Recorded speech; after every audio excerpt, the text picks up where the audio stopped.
কোটা এবং মেধা মনে হতে পারে যে যারা কোটায় চাকরি করে তাদের কোনো মেধা নেই। এখন আমার সামনে যদি দুইটা অপশন থাকে যে দুইজনই সমান মেধাবী, একজন মুক্তিযুদ্ধের সন্তান, একজন রাজাকারের সন্তান, আমি অবশ্যই মুক্তিযুদ্ধের সন্তানকে চাকরি দিতে চাই। জি, সেটা একটা।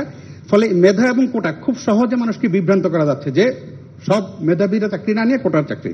তার মানে কি মুক্তিযোদ্ধার সন্তান নাতিপুতিরা কেউ মেধাবী না, যত রাজাকারের বাচ্চারা নাতিপুতি হলো মেধাবী, তাই না? কিন্তু এটা ভুলে গেলে চলবে না যে যাদেরকে মেধাবী না বলছে তাদের হাতে কিন্তু ওরা পরাজিত।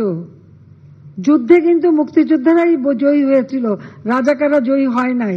যারা কোটা বিরোধী আন্দোলন করছেন তারা সব সমাধান আপনার কাছে চান, তারা আদালতের পথে যেতে চান না, এবং সমাধান নির্বাহী বিভাগের প্রধান হিসেবে প্রধানমন্ত্রী শেখ হাসিনা কোটা রাখবেন না কোটা রাখবেন না।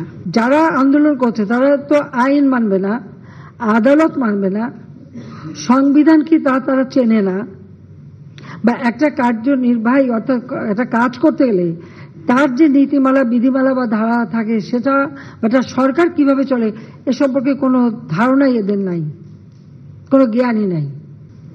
মুক্তিযোদ্ধাদের নাতিপুতিরাও পাবে না, তাহলে কি রাজাকারের নাতিপুতিরা পাবে? সেটা আমার প্রশ্ন, দেশবাসীর কাছে প্রশ্ন, যে রাজাকারের নাতিপুতিরা সবকিছু পাবে, মুক্তিযোদ্ধারা পাবে না।